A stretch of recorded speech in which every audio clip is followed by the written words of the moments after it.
আমার নাম পল। আমি এখানেই থাকি, পেশায় একজন ম্যানেজার। আমি আপনার কাছে 3টা প্রশ্ন করতে চাই। গত প্রায় 3 ঘন্টা ধরে অপেক্ষা করছি। 1 নম্বর হলো, মৃত্যু আসলে 2 প্রকার। একটা হলো শরীরের মৃত্যু, আর অন্যটা আত্মার মৃত্যু। এক ভাই এখানে প্রশ্ন করেছিলেন, যদি আপনি ইসলাম ধর্ম ত্যাগ করেন তাহলে সেজন্য আপনাকে মৃত্যুদণ্ড দেয়া হবে। খ্রিস্টানদের বাইবেলে ঈশ্বর আমাদের বলেছেন, যদি আমাকে না চেনো আমিও তোমাকে চিনি না। আর আমার মতে এই সরল কথাটা আত্মার মৃত্যুর কথা বলছে। একজন মানুষ যখন স্বেচ্ছায় ঈশ্বরকে অবহেলা করল, শেষ বিচারের দিনে যখন সে ঈশ্বরের সামনে দাঁড়াবে, তখন ঈশ্বর তার উদ্দেশ্যে বলবেন, তুমি তো আমাকে চেনোনি, তাই আমিও তোমাকে চিনি না। আর এটাই হলো আত্মার মৃত্যু। এটা আসলে আমার নিজস্ব মত। একদিন আমি আর আমার স্ত্রী দুবাইয়ের রাস্তায় হাঁটছিলাম, তখন চোখে পড়ল ইসলামের উপর বেশ কিছু সিডি আর বই। আমি সিঙ্গাপুর থেকে এসেছি। আমি ব্রিটিশ নাগরিক, তবে সিঙ্গাপুরে ছিলাম 23 বছর ধরে। আমি কোলাকুলি করেছি অনেক মুসলিমের সাথে, হিন্দু আর বৌদ্ধদের সাথে। ব্রিটেন থেকে দূরে ছিলাম বলেই অনেক মানুষের সাথে পরিচিত হতে পেরেছি, যেটা ব্রিটেনে থাকলে হয়তো সম্ভব হতো না। আপনার আজকের লেকচারটা আমার খুবই ভালো লেগেছে, আর মনে হয়েছে এটা আরো আগে শুনলে অনেক ভালো হতো।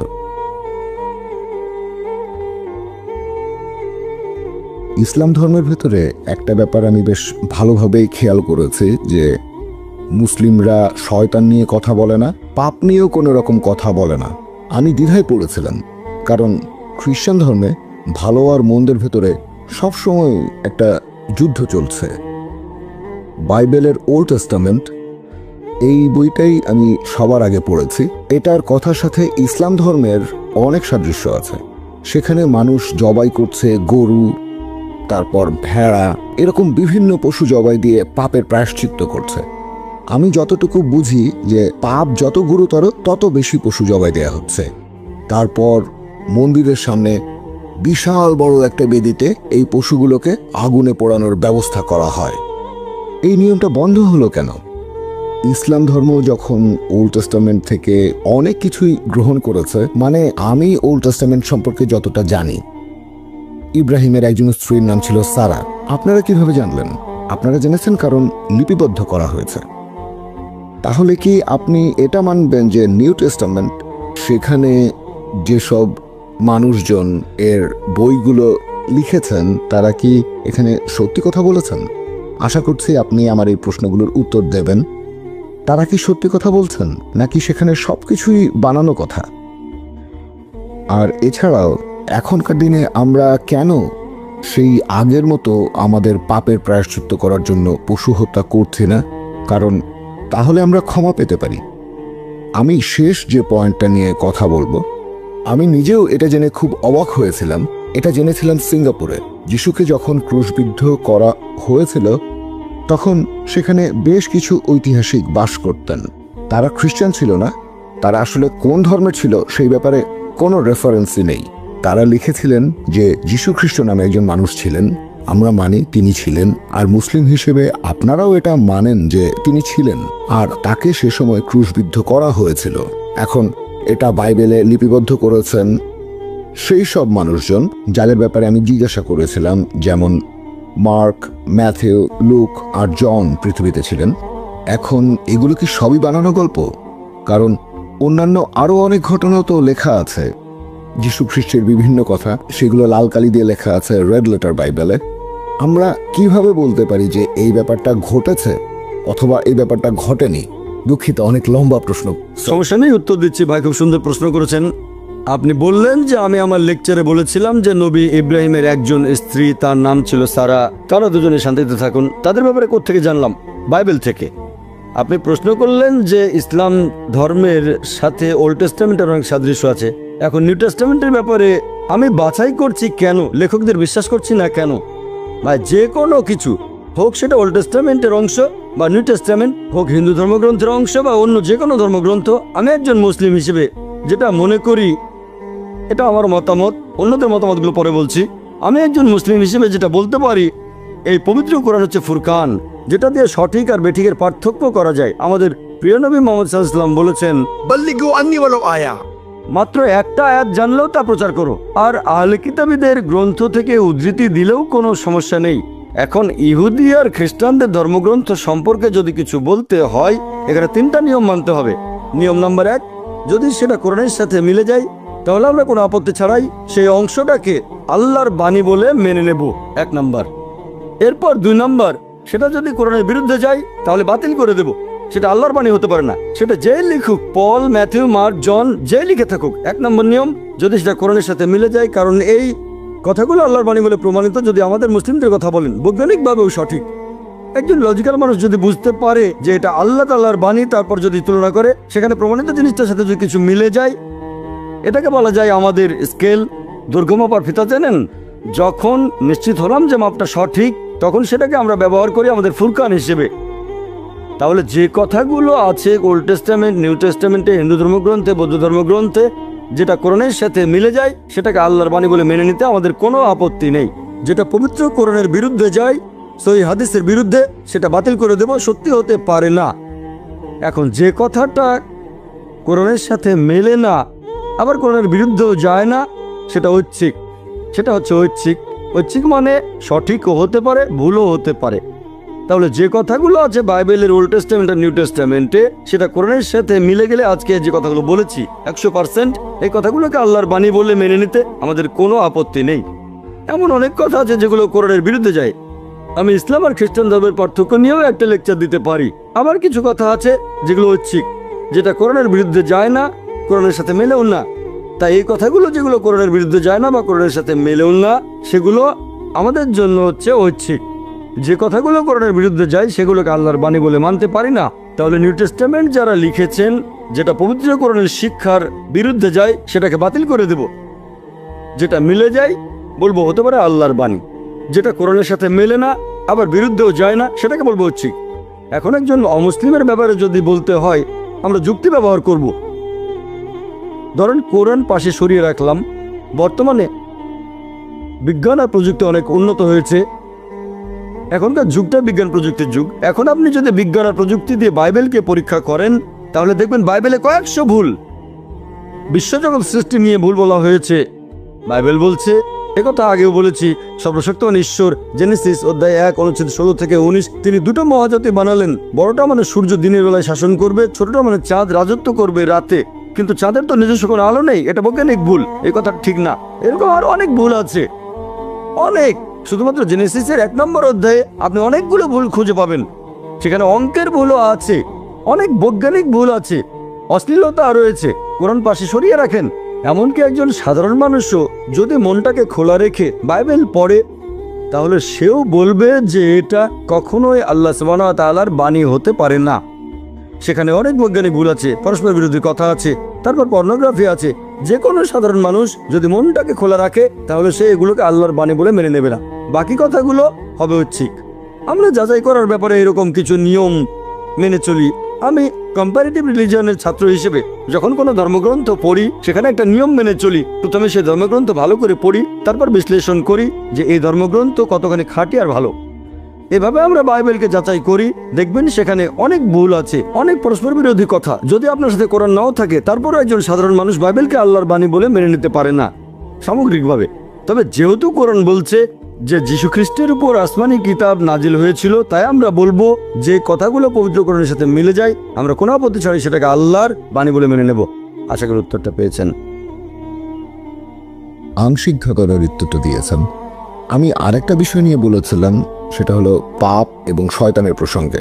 আমি যেটা বলতে চাচ্ছি যে ইসলামিক বিভিন্ন বইতে আমি এই ব্যাপারে কোনো কথাই খুঁজে পাইনি। যেমন পাপ ক্ষমা করা, আমাদের পাপ ক্ষমা করার যদি কোনো উপায় না থাকে তখন আমরা কি করতে পারি সে বিষয়ে কোনো কথা। এটা আমার প্রশ্নের একটা অংশ। আচ্ছা, একবার একটা প্রশ্ন করলে আমার জন্য ভালো হয়। হ্যাঁ, আপনি এখানে একটা ছোটখাটো লেকচার দিয়ে ফেলেছেন। আমি যথাসাধ্য চেষ্টা করছি আপনার উত্তরগুলো দিতে। আসলে অনেক লম্বা। না, কোনো সমস্যা নেই ভাই। আপনি আমাকে প্রশ্ন করলেন যে আপনি যেসব বইগুলো পড়েছেন সেগুলোতে পাপ সম্পর্কে কোনো কিছুই বলা হয়নি। আমি জানি না এখন আপনি কোন বইগুলো পড়েছিলেন। তবে যদি কোরআন পড়েন, পবিত্র কোরআনে পাপ সম্পর্কে বলা হয়েছে, দোজখের কথা আছে, শাস্তির কথা বলা আছে। আপনি যে বইগুলো পড়েছেন সেগুলো হয়তো কোনো বিষয়ের উপর যেমন আজকের লেকচারে আমি পাপ নিয়ে কোনো কথা বলিনি, কারণ আজকের বিষয় ইসলাম আর খ্রিস্টান ধর্মের সাদৃশ্য নিয়ে। তবে অন্যান্য লেকচারে পাপ সম্পর্কে বলেছি। আপনি যেসব বইগুলো পড়েছেন সেগুলো হয়তো ছিল কোনো নির্দিষ্ট বিষয়ের উপর, হয়তো সেখানে পাপের প্রসঙ্গ আসেনি। তবে যদি বলেন ইসলাম পাপ সম্পর্কে কিছুই বলেনি, এটা ভুল। তাহলে কোরআন বাইবেলের মধ্যে পাপ সম্পর্কে বলেছে। তবে কোরআন আর বাইবেলের মধ্যে পার্থক্য হচ্ছে চার্চ যে আদি পাপের কথা বলে সেটাতে কোরআন বিশ্বাস করে না। এই কথাটা আগেও বলেছি, তাই আরেকবার বলছি না। বাইবেলের কথাও আদি পাপের কথা বলা হয়নি, এটা প্রচার করে খ্রিস্টানদের চার্চ। তাহলে কোরআন আদি পাপ সম্পর্কে কিছুই বলেনি। আর বাইবেলের মতোই বাইবেল বলছে ইজিকিয়েল অধ্যায় 18 অনুচ্ছেদ 20, যে ব্যক্তি পাপ করবে সে মারা যাবে। পিতা তার পুত্রের শাস্তি ভোগ করবে না, পুত্র তার পিতার পাপের শাস্তি ভোগ করবে না। ভালো লোকের ধার্মিকতা তার নিজের হাতে, মন্দ লোকের মন্দ কাজও তার সাথে। একইভাবে কোরআন বলছে একজনের পাপের ভার আরেকজন বহন করবে না। যদি কোনো পাপ করেন আপনি দায়ী থাকবেন, অন্য কেউ সেটার ভার বহন করবে না। তাহলে কোরআন পুরস্কার নিয়ে কথা বলেছে, শাস্তি নিয়ে বলেছে, পাপ সম্পর্কে বলেছে, অনেক কথা। আমার লেকচারে যদিও পাপ শব্দটা উল্লেখ করিনি, তবে পরোক্ষভাবে পাপ সম্পর্কে বেশ কিছু কথা বলেছি। যদি মদ পান করেন সেটা হবে পাপ, শুকরের মাংস খেলে সেটা পাপ, যদি ব্যভিচার করেন সেটা পাপ। তবে আমি বলেছি ইতিবাচক ভঙ্গিতে, মদ পান করবেন না, শুকরের মাংস খাবেন না, ব্যভিচার করবেন না। তাহলে দেখা যাচ্ছে কোরআনও পাপ সম্পর্কে বলেছে। আশা করি আপনার উত্তরটা পেয়েছেন। এবারে পরের প্রশ্ন চিরকুট থেকে। প্রশ্নটা করেছেন সোয়েন বেন্সলার। আপনি বাইবেল থেকে অনেকগুলো রেফারেন্স দিলেন। আমি বলবো জনের 10:30, পিতা ও আমি আমরা এক। ভাই, আপনি বাইবেল থেকে উদ্ধৃতি দিলেন গসপেল অফ জন অধ্যায় 10 অনুচ্ছেদ 30, পিতা ও আমি আমরা এক। এখানে পিতা ও আমি এভাবে বলা হয়নি, বলা হয়েছে আমিও পিতা আমরা এক। পিতা ও আমি বলা হয়নি। এখন এই উদ্ধৃতি আমিও পিতা আমরা এক কথাটা বুঝতে গেলে আপনাকে প্রসঙ্গটা জানতে হবে। কি জন্য এটা বলা হয়েছে যে আমিও পিতা আমরা এক। প্রসঙ্গটা জানতে কয়েকটা অনুচ্ছেদ আগে যাব আমরা। বাইবেলের গসপেল অফ জন অধ্যায় 10 অনুচ্ছেদ 23, এখানে প্রসঙ্গটা বলা হয়েছে যে ইহুদিরা মন্দির চত্বরে সুলাইমানের বারান্দায় এসে জড়ো হলো। অনুচ্ছেদ 23। অনুচ্ছেদ 24 বলছে যে ইহুদিরা তখন যীশুখ্রিস্টের সামনে আসলো, তাকে জিজ্ঞেস করলো, আপনি আর কতদিন আমাদের অনিশ্চয়তার ভেতরে রাখবেন? যদি আপনি মসীহ হন তাহলে স্পষ্ট করে বলেন। অনুচ্ছেদ 25 বলছে আমি তোমাদের বলেছি কিন্তু তোমরা সেটা বিশ্বাস করোনি। পিতার নামে যে অলৌকিক কাজ করি সেগুলো তো আমার বিষয়ে সাক্ষ্য দিচ্ছে। অনুচ্ছেদ 26 বলছে তোমরা আমাকে বিশ্বাস করোনি কারণ তোমরা আমার মেষের পাল নাও। অনুচ্ছেদ 27 বলছে আমার মেষেরা আমার কথা শোনে, আমাকে অনুসরণ করে। অনুচ্ছেদ 28 বলছে আমি তাদের অনন্ত জীবন দেই, আমার হাত থেকে তাদের কেউ কেড়ে নিতে পারবে না। অনুচ্ছেদ 29 বলছে আমার পিতা তাদেরকে আমায় দিয়েছেন, তিনি সবার চেয়ে মহান, কেউ পিতার হাত থেকে কিছুই কেড়ে নিতে পারবে না। আমিও পিতা আমরা এক। তাহলে প্রসঙ্গ অনুযায়ী এর মানে উদ্দেশ্য এক। অনুচ্ছেদ 28 বলছে আমার হাত থেকে কেউ তাদের কেড়ে নিতে পারবে না। অনুচ্ছেদ 29 বলছে আমার পিতা সবার চেয়ে মহান, কেউ পিতার হাত থেকে কোনো কিছু কেড়ে নিতে পারবে না। অনুচ্ছেদ 30 আমিও পিতা আমরা এক। তাহলে এর মানে তাদের উদ্দেশ্য এক। যদি বলি যে আমার বাবা একজন মেডিকেল ডাক্তার, তিনি আসলে একজন ডাক্তার, আমিও মেডিকেল ডাক্তার, আমি আর আমার বাবা এক, এটার মানে আমরা পেশার ক্ষেত্রে এক। এমন না যে দুজনে একটা ব্যক্তি। কিন্তু খ্রিস্টানরা বলবে না না না, আসলে একই ব্যক্তি, আমিও পিতা আমরা এক। এভাবে বলবেন যে যীশু খ্রিস্ট একজন ঈশ্বর। ধরেন আমি তর্কের খাতিরে সেটা মেনে নিলাম। এরপর যদি পড়েন গসপেল অফ জন অধ্যায় 17 অনুচ্ছেদ 21, যীশু খ্রিস্ট তার শিষ্যদের বলছেন আমার পিতা আমার মাঝে, আমি তোমাদের মাঝে। তার শিষ্যদের বলছেন, সেখানে 12 জন শিষ্য, আমার পিতা আমার মাঝে, আমি তোমাদের মাঝে এবং আমরা এক। একই রকম কথা বলা হয়েছে। তাহলে কি বলবেন এখন 14 জন ঈশ্বর? পিতা আছেন যিশুর মাঝে, যীশু খ্রিস্ট রয়েছেন তার শিষ্যদের মাঝে, তাহলে 14 জন ঈশ্বর। আপনাদের নতুন শব্দ লাগবে, ট্রিনিটি বাদ দিয়ে 14 জন ঈশ্বরের একটা নাম দিতে হবে। এখানেও যীশু খ্রিস্ট আগের মতো করেই বলেছেন, আর এক মানে উদ্দেশ্যটা এক। এরপর আরো আছে গসপেল অফ জন অধ্যায় 17 অনুচ্ছেদ 23, যে যীশু খ্রিস্ট তার শিষ্যদের উদ্দেশ্য করে বলছেন আমি তোমাদের মাঝে, তোমরা আমার মাঝে, আমরা সবাই এক। তার মানে তাদের উদ্দেশ্য এক। এরপরে যদি আরো কিছু পড়েন গসপেল অফ জন অধ্যায় 10 অনুচ্ছেদ 31, যে ইহুদিরা পাথর তুলে নিয়ে যীশু খ্রিস্টকে সেটা মারতে গেল। অনুচ্ছেদ 32 যিশু তখন তাদের উদ্দেশ্যে বললেন আমি তো অনেক ভালো কাজ করেছি, তার মধ্যে কোন ভালো কাজের জন্য আমাকে মারতে চাইছো? অনুচ্ছেদ 33 সবকিছু বলছে আমার মেমোরি থেকে। খ্রিস্টান ভাই বোনদের কাছে বাইবেল থাকলে চেক করতে পারেন, আমি সবগুলো রেফারেন্স দিয়েছি। গসপেল অফ জন অধ্যায় 10 অনুচ্ছেদ 33 বলছে যে আমরা আপনার ভালো কাজের জন্য পাথর মারবো না, আপনি মানুষ হয়ে নিজেকে ঈশ্বর বলে ধর্মের অবমাননা করেছেন। অনুচ্ছেদ 34 বলছে, আসসালামু আলাইকুম। আমার প্রশ্নটা আগের এক মহিলার প্রশ্নের কথার প্রসঙ্গ ধরে, যিনি বলেছিলেন যে ধর্মের মধ্যে ভালো জিনিসগুলো দৃষ্টান্ত হিসেবে তুলে ধরতে হবে। এখন আমি বিশ্বাস করি যে ইসলাম হচ্ছে বড় একটা চেইনের ছোট একটা অংশ। এখানে প্রথমে আমাদেরকে দেখতে হবে ইহুদি ধর্ম, খ্রিস্টান ধর্ম, তারপর ইসলাম। একজন সত্যিকারের মুসলিম হতে গেলে আপনাকে প্রথমে বিশ্বাস করতে হবে ইহুদি আর খ্রিস্টান ধর্ম। আমার প্রশ্নটা হলো, ইসলাম ধর্ম যীশু খ্রিস্টের ক্রুশবিদ্ধ হওয়া সম্পর্কে কি বলেছে? আমি যীশু খ্রিস্টের ক্রুশবিদ্ধ হওয়ার উপরে ইসলামিক গল্পটা বিস্তারিত জানতে চাচ্ছিলাম। আর আমার মনে হয় যদি এই ব্যাপারগুলো পরিষ্কারভাবে ব্যাখ্যা করা যায় তাহলে আমাদের মধ্যে আর তেমন কোনো পার্থক্য থাকবে না, মাঝখানের দূরত্বটাও অনেকখানি কমে যাবে। ভাই আপনি প্রশ্ন করলেন, এখানে একটা প্রশ্নের ভেতরে দুটো অংশ। আপনার মতে একজন মুসলিম তখনই মুসলিম হতে পারে যদি আগে ইহুদি আর খ্রিস্টান ধর্ম বুঝে তারপর ইসলাম বুঝতে চায়। আমি এটা মানতে পারছি না। আল্লাহ পবিত্র কোরআনে বলেছেন সূরা আলে ইমরান অধ্যায় নম্বর 3 আয়াত নম্বর 19, ইন্নাদ-দীনা ইনদাল্লাহিল ইসলাম। আল্লাহ সুবহানাহু ওয়া তাআলার কাছে একমাত্র গ্রহণযোগ্য দিন হচ্ছে ইসলাম। মুসা নবী যে ধর্ম প্রচার করেছেন সেটা আসলে ছিল ইসলাম, তিনি ইহুদি ধর্ম প্রচার করেননি। যীশু খ্রিস্ট যে ধর্মটা প্রচার করেছেন সেটাও ছিল আসলে ইসলাম, তিনি খ্রিস্টান ধর্ম প্রচার করেননি। খ্রিস্টান ধর্ম শব্দটা বাইবেলের কোথাও নেই, এটা কি জানেন? খ্রিস্টান ধর্ম যে শব্দটা বাইবেলে কোথাও খুঁজে পাবেন না। খ্রিস্টান শব্দটা প্রথম ব্যবহার করা হয়েছে বুক অফ অ্যাক্টসে। বুক অফ অ্যাক্টস বলছে যে অ্যান্টিওকের লোকজন তারা যীশু খ্রিস্টের অনুসারীদেরকে ডাকতো খ্রিস্টান বলে, এই নামটা দেওয়া হয়েছে আর সেটা দিয়েছে অ্যান্টিওকের লোকজন।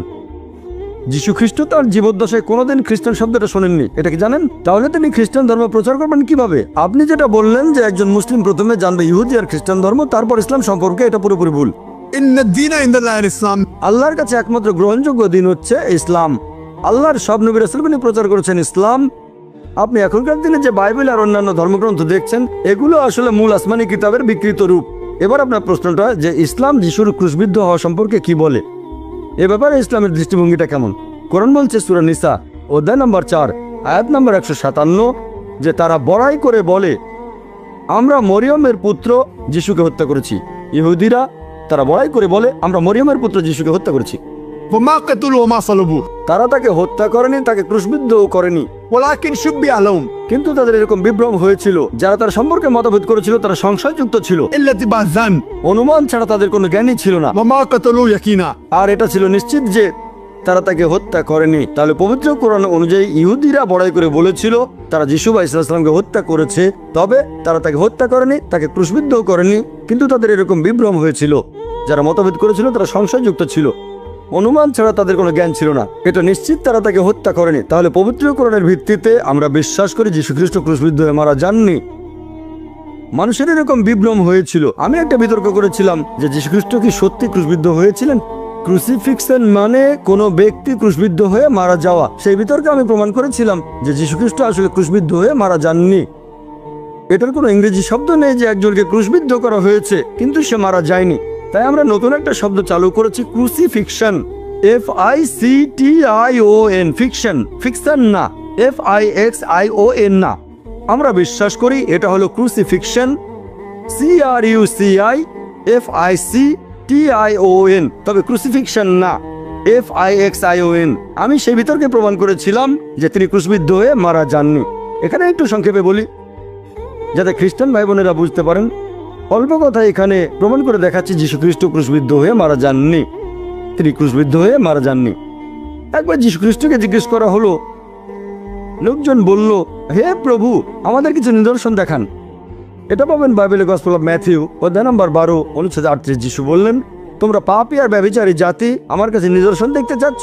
কোনো নিদর্শনই দেখানো হবে না শুধুমাত্র ইউনুসের নিদর্শন বাদে। যেভাবে ইউনুস ছিলেন 3 দিন এবং 3 রাত একটা তিমি মাছের পেটে, সেই একইভাবে মানবপুত্র থাকবেন 3 দিন এবং 3 রাত পৃথিবীর বুকের ভেতরে। এখন যারা খ্রিস্টান ধর্মের অনুসারী তারা ইউনুসের নিদর্শনটা জানেন। ওল্ড টেস্টামেন্টের বুক অফ জোনা, এটা মাত্র 1 পাতার বই, 2 পৃষ্ঠা। যদি কোনো খ্রিস্টানকে ইউনুসের নিদর্শন সম্পর্কে জিজ্ঞেস করেন তিনি আমাদের বলবেন নবী ইউনুসকে আল্লাহ তাআলা বলেছিলেন যে তুমি নিনেভ শহরে যাও, কিন্তু তিনি আল্লাহর আদেশ অমান্য করে চলে গেলেন জপায়। তারপর যখন তিনি জাহাজে ভ্রমণ করছেন তখন হঠাৎ ঝড় উঠল। আর তখন মানুষজন এরকম চিন্তা করত যে হঠাৎ ঝড় উঠেছে, তার মানে নিশ্চয়ই কেউ আল্লাহ তাআলার আদেশ অমান্য করেছে। সবাই ভয় পেয়ে গেল। তখন ইউনূস আলাইহিস সালাম এগিয়ে এসে বললেন, আমি আল্লাহর আদেশ অমান্য করেছি। তখনকার দিনে মানুষ এরকম বিশ্বাস করত যে দোষী ব্যক্তিকে যদি সমুদ্রে ফেলে দেওয়া হয় সমুদ্র শান্ত হয়ে যাবে। তাই জাহাজের লোকজন তখন ইউনূসকে সমুদ্রে ফেলে দিল। যখন তারা ইউনূসকে সমুদ্রে ফেলেছিল তখন তিনি জীবিত না মৃত? জীবিত না মৃত? জীবিত। জীবিত ছিলেন। তারপর যখন তিনি সমুদ্রের পানিতে, সাধারণত ঝড়ের মধ্যে এরকম উত্তাল সমুদ্রে একজন মানুষ পড়লেই মারা যাবে, কিন্তু ইউনূস মারা গেলেন না, তিনি শান্তিতে থাকুন, বেঁচে থাকলেন। তখন একটা মাছ এসে তাকে গিলে ফেললো। যখন মাছটা তাকে গিলে ফেললো তখন তিনি জীবিত না মৃত? জীবিত। তখনও জীবিত। তিনি মারা গেলে নিদর্শন হতো না, বেঁচে আছেন এটা হচ্ছে নিদর্শন। 3 দিন আর 3 রাত ধরে সেই মাছটা সাগরে ঘুরে বেড়ালো। ভেতরের মানুষটা দম বন্ধ হয়ে মারা যাওয়ার কথা, কিন্তু মারা গেল না, এটাই নিদর্শন। মাছটা বমি করে তাকে বের করে দিল সমুদ্রের তীরে। মারা যেতে পারতেন কিন্তু মারা গেলেন না। এটা আসলে খুবই আশ্চর্য একটা নিদর্শন। সমুদ্রে ফেলে দেওয়া হলো, তিনি মারা গেলেন না। একটা মাছ এসে তাকে গিলে ফেললো, মারা গেলেন না। 3 দিন 3 রাত সে মাছের পেটের ভেতরে থাকলেন কিন্তু মারা গেলেন না। মাছটা বমি করে তাকে বের করে দিল, তিনি মারা গেলেন না। খুবই আশ্চর্যজনক একটা নিদর্শন। যীশু খ্রিস্ট তার নিজের মুখে বলেছিলেন যে যেভাবে ইউনূস 3 দিন এবং 3 রাত ছিল তিনি মাছের পেটে, সেই একইভাবে মানবপুত্র 3 দিন এবং 3 রাত থাকবেন পৃথিবীর বুকের ভেতরে। একজন খ্রিস্টানকে জিজ্ঞেস করেন, যীশু খ্রিস্ট যে সময় সমাধিকক্ষে ছিলেন, ধরে নিলাম 3 দিন 3 রাত ধরে, তখন তিনি জীবিত না মৃত? তিনি তখন জীবিত না মৃত? খ্রিস্টানরা উত্তরে বলবে তিনি ছিলেন মৃত। তাহলে তো এটা পরস্পর বিরোধী। যিশু যদি ইউনূসের নিদর্শন নিয়ে ভবিষ্যৎবাণীটা পূরণ করতে চান তাকে থাকতে হবে জীবিত। এখানে এই একটা প্রমাণ দিয়েই, যদিও আরো অনেকভাবে প্রমাণটা করতে পারি যে যীশু খ্রিস্ট বা ঈসা আলাইহিস সালাম ক্রুশবিদ্ধ হয়ে মারা যাননি, তিনি ছিলেন জীবিত, তাহলে এটার ভিত্তিতে আমরা খ্রিস্টানদের বাইবেল দিয়েই প্রমাণ করতে পারি যে যীশু খ্রিস্ট কখনোই ক্রুশবিদ্ধ হয়ে মারা যাননি।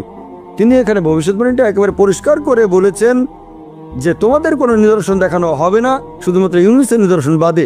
যেভাবে ইউনূস 3 দিন এবং 3 রাত ছিলেন তিনি মাছের পেটে, একইভাবে মানবপুত্র 3 দিন এবং 3 রাত থাকবেন পৃথিবীর বুকের ভেতরে।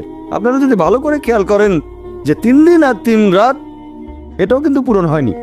শুক্রবারে যিশুকে ক্রুশবিদ্ধ করা হলো, শনিবার আরম্ভ হওয়ার আগেই তাকে নামানো হলো, তারপর তাকে সমাধিকক্ষের ভেতরে রাখা হলো, সেখানে রাখা হলো শুক্রবার রাতে। শনিবারে সারাদিন তিনি সেখানে, শনিবার রাত, রবিবার সকালে তিনি আর নেই। তাহলে হচ্ছে 2 রাত 1 দিন, 3 দিন 3 রাতের ভবিষ্যৎবাণীটাও এখানে পূরণ হচ্ছে না। তবে নিশ্চয়ই তিনি তার এই ভবিষ্যৎবাণী পূরণ করেছেন যে ইউনূসের মতো যিশুকে জীবিত থাকতে হবে।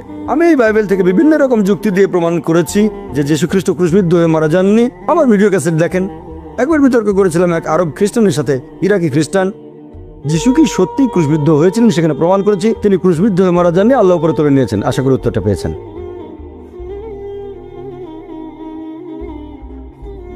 এবারে পরের প্রশ্ন করছেন একজন অমুসলিম ভাই সামনের মাইক থেকে। প্রথমেই আপনাকে ধন্যবাদ জানাচ্ছি আমাদের প্রশ্নগুলোর উত্তর দেওয়ার জন্য, এতে সবার উপকার হচ্ছে। আপনার কাছে আমার প্রশ্নটা হলো, মুহাম্মদ সাল্লাল্লাহু আলাইহি সাল্লামের উপর প্রথম যে আয়াতটা নাজিল হয়েছিল যে ইকরা বিসমি রাব্বিকাল্লাযী, পড়ো তোমার প্রভুর নামে যিনি সৃষ্টি করেছেন, আমার প্রশ্নটা হলো যদি ফেরেশতা জিবরাইল সে সময় নবী মুহাম্মদ সাল্লাল্লাহু আলাইহি সাল্লামকে বলতেন যে পড়ো তোমার প্রভুর নামে, এখন ব্যাপারটা এরকম হতে পারে যে জিবরাইল প্রথমে সেটা নিজে বলেছেন, তারপর নবী মুহাম্মদ সাল্লাল্লাহু আলাইহি সাল্লামকে বলেছেন যে সেটা আবার পড়তে। নবী মুহাম্মদ সাল্লাল্লাহু আলাইহি সাল্লামের উত্তরটা ছিল যে আমি তো পড়তে জানি না। হ্যাঁ, এখন আমার মনে হচ্ছে যে ফেরেশতা জিবরাইল নবীকে এমন কিছু দেখিয়েছেন যেটা লেখা ছিল, কারণ যদি শুধু মুখের কথা হতো, মানে প্রথমে ফেরেশতা নিজে পড়লেন, তারপর তিনি যদি নবীকে পড়তে বলতেন, তাহলে সেক্ষেত্রে নবীর কোনো কিছু পড়া অথবা লেখা লাগতো না। আগের কথাটাই আবার বলা, তার মানে কিছু একটা লেখা ছিল সেখানে, আর ফেরেশতা চেয়েছিলেন নবী যেন সেটা পড়েন, কিন্তু নবী উত্তর দিলেন যে আমি পড়তে জানি না। ঠিক, আর আমরা জানি যে কোরআন লিখিত অবস্থায় ছিল না, পরবর্তীতে এই পবিত্র কোরআন বই আকারে প্রকাশিত হয়। তবে অবতীর্ণ হওয়া প্রথম আয়াতটা এরকম বলছে যে সেটা হয়তো কোথাও লেখা ছিল। এখন আপনি এই ব্যাপারে কি বলবেন? ভাই আপনি প্রশ্ন করলেন, যখন প্রথম ওহী নাজিল হয়েছিল ইকরা, নবী বলেছিলেন মা আনা বিকারি, আমি পড়তে জানি না, অক্ষর জ্ঞান নেই। আপনি ধরে নিচ্ছেন এখানে নিশ্চিতভাবে কিছু লেখা ছিল, এটা আবশ্যিক না। যেমন ধরেন এখানে একজন লোক আছে, তাকে আমি বললাম যে পড়ো, যদি তাকে কোনো কিছু নাও দেখাই সেই লোক বলবে কি পড়তে হবে দেন, অথবা আমি পড়তে জানি না। এটা আবশ্যিক না যে তাকে কিছু একটা দেখাতেই হবে, ঠিক? এটা হতে পারে নাও হতে পারে, এটা আবশ্যিক না। কাউকে কিছু করতে বলে ব্যাপারটা এমন না যে কিছু একটা দেখাতেই হবে। এভাবে বলবো না যে পড়তে পারো না কেন, এটা আবশ্যিক না যে কিছু একটা দেখাতেই হবে। যে মানুষটার অক্ষর জ্ঞান নেই সে নিজে থেকেই বলতে পারে যে আমি পড়তে পারি না। এটা আবশ্যিক না যে সে বলবে দেখাও কি পড়তে হবে, অথবা এই জিনিস না এটা পড়তে পারবো না। আমি যদি পড়তেই না জানি তাহলে তো জিনিসটা দেখে আমার লাভ কি হবে? ধরেন কেউ আমাকে বললো জাপানি ভাষা পড়েন, বললাম আমি পড়তে জানি না, আমি বলবো না কোথায় জাপানি ভাষা দেখান, তারপর বলবো চেষ্টা করে দেখি। আপনি আমাকে বললেন ভাই জাকির জাপানি ভাষা পড়েন, বলবো না যে ঠিক আছে আগে দেখান জাপানি ভাষা, বলবো আমি জাপানিজ পড়তে জানি না, ঠিক? বুঝতে পেরেছেন যে তোমাদের ধর্মগ্রন্থে কি এই কথা লেখা নেই যে তোমরা ঈশ্বর, আর যার উপর ঈশ্বরের বাণী অবতীর্ণ হয় তাকে ঈশ্বর বলা হয়, বিধি ব্যবস্থা ভাঙা হয়নি? তাহলে যদি প্রসঙ্গ সহ পড়েন যে আমিও পিতা আমরা এক, উদ্দেশ্যটা এক, ব্যাপারটা এরকম না যে তারা দুজনে একই ব্যক্তি। এখানে কখনোই বলা হয়নি যে যীশুখ্রিস্ট সর্বশক্তিমান ঈশ্বর, তা না হলে মানতে হবে যে ঈশ্বর 14 জন। তাহলে এখানে বোঝানো হয়েছে যে সর্বশক্তিমান আল্লাহ তাআলা এবং আল্লাহ রাসূল যীশুখ্রিস্টের উদ্দেশ্য আসলে এক। আশা করি উত্তরটা। হ্যাঁ ভাই। আমি রাহুল, আবার সুযোগ দেওয়ার জন্য ধন্যবাদ। আমি আপনাকে আরেকটা প্রশ্ন করতে চাই। ডক্টর নায়েক, আপনি যেহেতু ভারত থেকে এসেছেন সেজন্য এটা বোধহয় জানেন যে ভারতে যখন হিন্দুদের মধ্যে বিয়ে হয় সেখানে কোষ্ঠী গণনা করে পাত্রপাত্রে ঠিক করা হয়।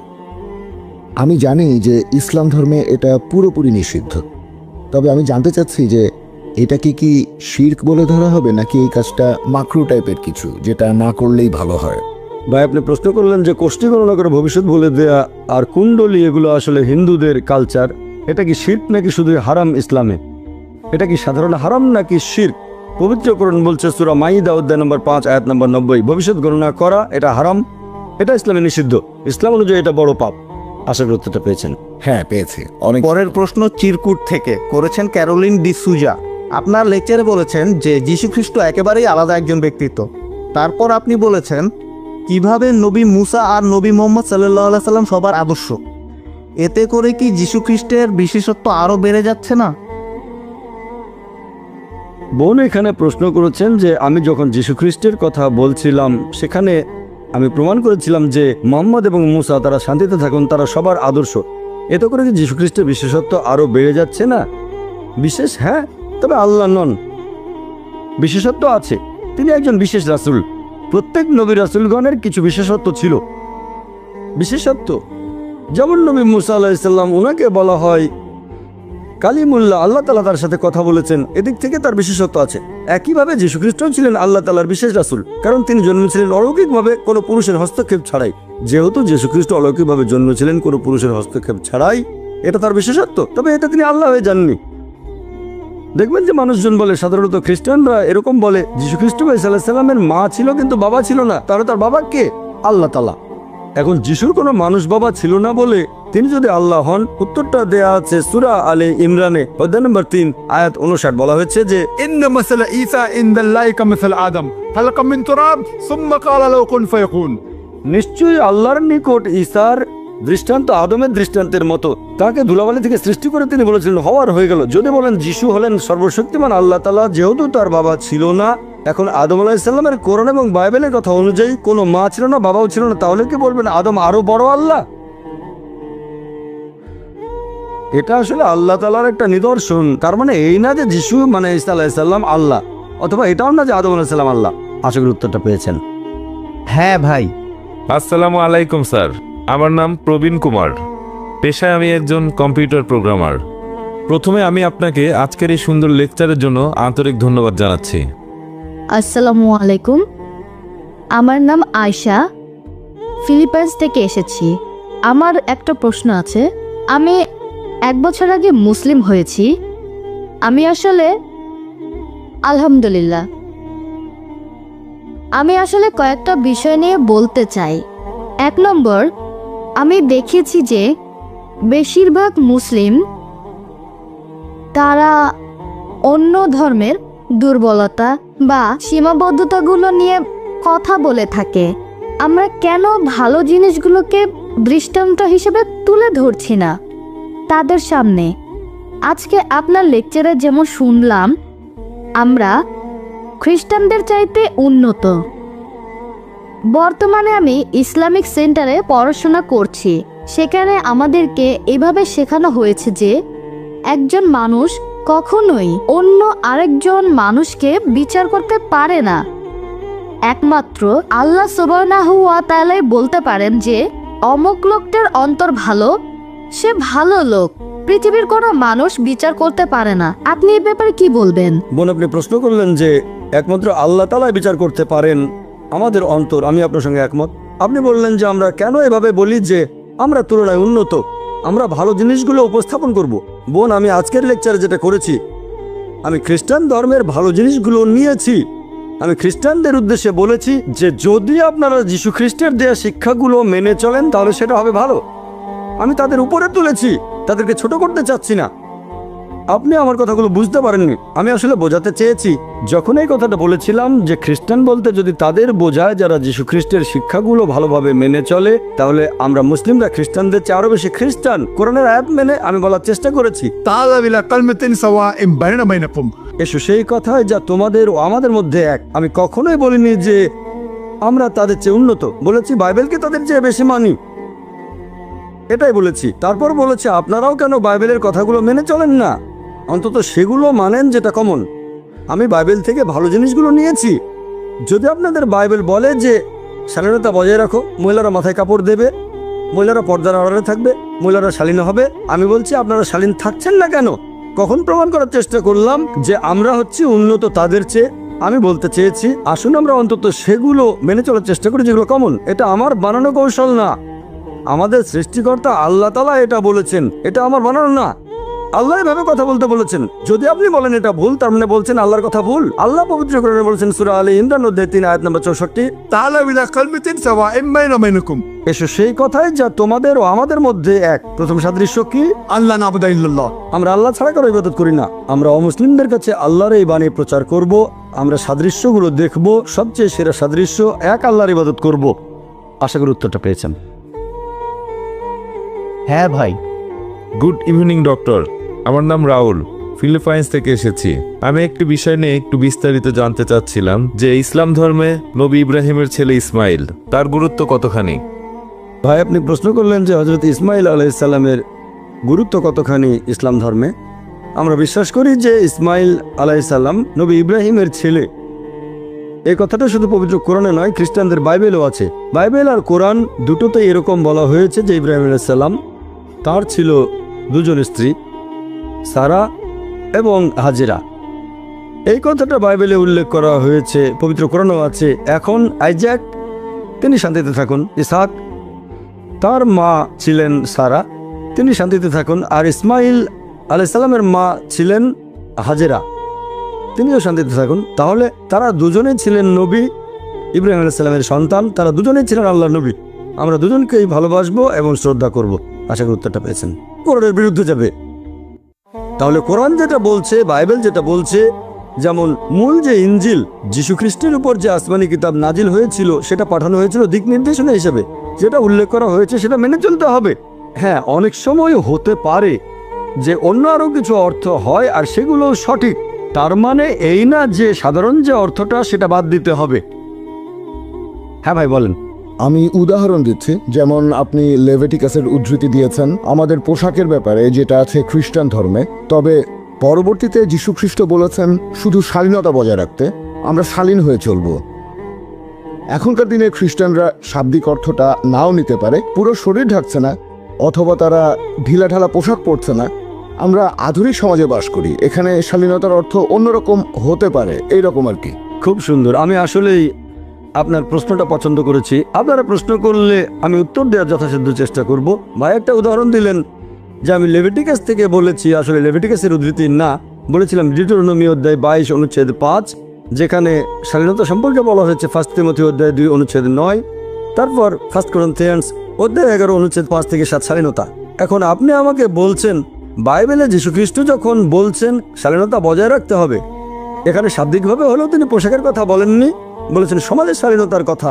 এটা হচ্ছে আপনার ব্যাখ্যা বাইবেল সম্পর্কে। আসুন দেখি যীশুখ্রিস্ট নিজের মুখে কি বলেছেন।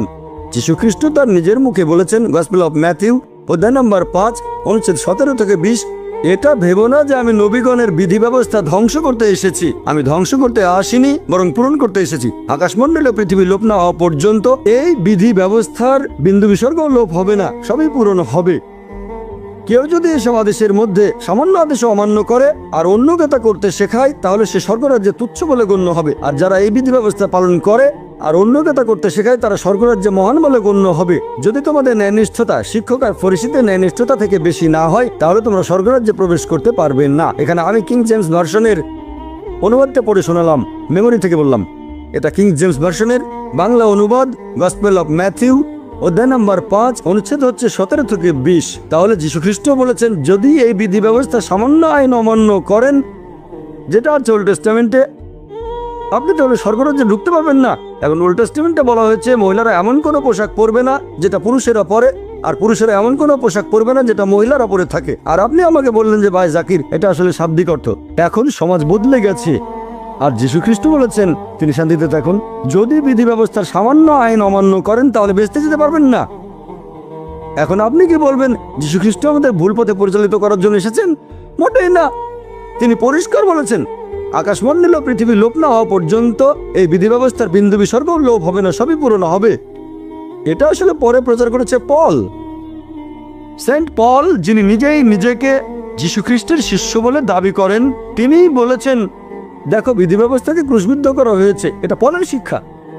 যীশুখ্রিস্ট কখনো এরকম শিক্ষা দেননি। কাকে বিশ্বাস করবেন? যীশুখ্রিস্টকে বিশ্বাস করবেন নাকি সেন্ট পলকে? তারপর যীশুখ্রিস্ট আরো বলেছেন, যদি তোমাদের ন্যায়নিষ্ঠতা শিক্ষক আর ফরিসীদের ন্যায়নিষ্ঠতার চেয়ে বেশি না হয়, যদি ইহুদিদের চেয়ে উন্নত না হও, স্বর্গরাজ্যে প্রবেশ করতে পারবে না।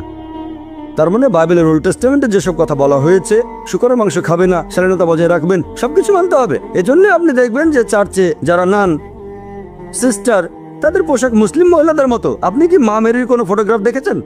তার পুরো শরীর ঢাকা, মাথায় কাপড়, কবজি পর্যন্ত ঢাকা, পায়ের গোড়ালি পর্যন্ত। আমি জানি না ভবিষ্যতে কি হবে, আল্লাহ জানেন। মা আমেরিকা হয়তো স্কার্ট পড়তে হতে পারে, আপনাদের ভাষায় এটাই উন্নতি। তবে আসলে তার পুরো শরীর ঢাকা। নানদের ব্যাপারটা একই রকম, নানদের পুরো শরীর ঢাকা। কেন? আর ইসলাম ধর্মে মুসলিম মহিলারা নানদের মতোই। প্রত্যেক মুসলিম মহিলা ধার্মিকতার কথা যদি বলেন, সে হবে ধার্মিক আর শালীন। এখানে আমি বলবো, খ্রিস্টান বলতে যদি তাদের বোঝানো হয় যারা যীশু খ্রিস্টের শিক্ষাগুলো মেনে চলে, তাহলে আমরা মুসলিমরা খ্রিস্টানদের চেয়ে আরো বেশি খ্রিস্টান। হ্যাঁ ভাই, আমি বলতে চাচ্ছি যে বর্তমানের এই আধুনিক সমাজ ব্যবস্থায় আমরা আধুনিকভাবে সব কিছুর ব্যাখ্যা করব। আমরা সব ক্ষেত্রে শাব্দিক অর্থটা হয়তো ধরবো না। আপনি যেভাবে ধর্মগ্রন্থের উদ্ধৃতি দিলেন সেভাবে ধরবো না। আমরা বোঝার চেষ্টা করব যে যীশুখ্রিস্ট তিনি এই কথাগুলো দিয়ে আসলে কি বোঝাতে চেয়েছিলেন। আমরা ওল্ড টেস্টামেন্টের কথাগুলো মেনে চলবো, তবে হয়তো শাব্দিক অর্থ না, বোঝার চেষ্টা করব তিনি কি বুঝিয়েছেন এই পোশাকের কথা বলে। যিশু বলেছেন এগুলো না থাকলে স্বর্গে যেতে পারবে না। এখন আধুনিক একজন মানুষ, সে হয়তো এই কথাটাকে অন্যভাবে ব্যাখ্যা করতে পারে, অন্যভাবে দেখতে পারে। ভাই, আপনার কথাটা যদি মেনে নেই যে প্রত্যেক যুগে নতুন ব্যাখ্যা দেয়া হবে, তাহলে এই বাইবেলের প্রয়োজনটা কি? কোরআনের প্রয়োজন কি? যদি আপনি বারবার যুগের সাথে তাল মিলিয়ে ব্যাখ্যা করতে থাকেন আর আধুনিক সমাজের দৃষ্টিভঙ্গি যদি বাইবেলের ভেতরে ঢোকাতে চান, তাহলে বাইবেলের প্রয়োজনটা কি? বাইবেল তাহলে দরকার হবে কেন? কেন প্রয়োজন হবে বাইবেল? আপনি এভাবে বলতে পারেন যে বিজ্ঞান আর প্রযুক্তি আরো উন্নত হলে আপনি বাইবেল আরো ভালোভাবে বুঝতে পারবেন, কোরআন ভালোভাবে বুঝতে পারবেন, তাহলে আমার কোনো আপত্তি নেই। কিন্তু যদি বলেন আধুনিক সমাজ ব্যবস্থার উপর ভিত্তি করে আমরা নতুন ব্যাখ্যা করব, কোরআন আর বাইবেলের এটার কোনো মানেই হয় না। আল্লাহ আমাদের সৃষ্টিকর্তা, তিনি জানেন কোনটা আমাদের জন্য ভালো। আপনি বলতে চাচ্ছেন আল্লাহকে এটা জানেন না, আল্লাহকে ছোট করে দেখছেন। এটার মানে আপনি বলতে চাচ্ছেন যে আল্লাহ জানেন না সমাজ ব্যবস্থায় পরিবর্তন আসে। যদি পবিত্র কোরআন পড়ে দেখেন, যদিও এটা নাজিল হয়েছে 1400 বছর আগে, তারপরেও কোরআনে এমন একটা কথা আপনি দেখাতে পারবেন না যেটা প্রতিষ্ঠিত কোনো বৈজ্ঞানিক তথ্যের বিরুদ্ধে যায়। এটা জানেন? বিজ্ঞান দিনে দিনে যতই উন্নত হোক, জ্ঞান বিজ্ঞানের মানুষ যতই উন্নত হোক, তারপরেও কোরআনের একটা কথাও ভুল প্রমাণ করতে পারবে না। হয়তো চিন্তা ভাবনা করার জন্য একটা নতুন ধারা পাবো। যদি বিজ্ঞান উন্নত হয় তাহলে আমরা হয়তো কোরআনের কিছু কথা আরো ভালো করে বুঝতে পারবো। এখনো বিজ্ঞানে আমাদের জানাটা খুবই সীমিত, সেজন্য কোরআনের বেশ কিছু আয়াত এখনো হয়তো আমরা বুঝতে পারি না। তার মানে এই না যে আধুনিক সমাজ ব্যবস্থার সাথে তাল মিলিয়ে সেই কথাটার একটা ব্যাখ্যা দিয়ে দেবেন। যতই আধুনিক সমাজ বদলাক, বিধি ব্যবস্থা একই রকম থাকবে। মহিলারা হিজাব পালন করবে, পুরুষরা দৃষ্টি সংযত রাখবে। কানাডার মতো ঘটনা ঘটবে না, সেখানে এখন পুরুষ পুরুষকে বিয়ে করে। ইসলাম ধর্ম সবসময় সংখ্যাগরিষ্ঠতায় বিশ্বাস করে না, বিশ্বাস করে সত্যকে। সত্য জিতবে, বিজয়ী হবে। আর যীশু খ্রিস্ট নিজের মুখেই বলেছেন, সত্যকে খোঁজো, সত্য তোমাকে মুক্তি দেবে। আমরা এমন গণতন্ত্রে বিশ্বাস করি না। হয়তো আজকে বললেন ঠিক আছে সমকামীরা বিয়ে করতে পারবে, তারপর স্বাধীনতা বদলে গেছে, মহিলারা কম কাপড় পরবে। এগুলো হচ্ছে মানুষের বানানো আইন। আমাদের সবাইকে সৃষ্টি করেছেন আল্লাহ তাআলা, তিনি জানেন আমাদের জন্য কোনটা ভালো আর কোনটা খারাপ। সেজন্য ধর্ম মানে একটা জীবন দর্শন। আমরা আল্লাহ তাআলার দিক নির্দেশনাগুলো মেনে চলি, শুধুমাত্র তাহলে সত্যের পথে থাকবেন। আশা করি উত্তরটা পেয়েছেন।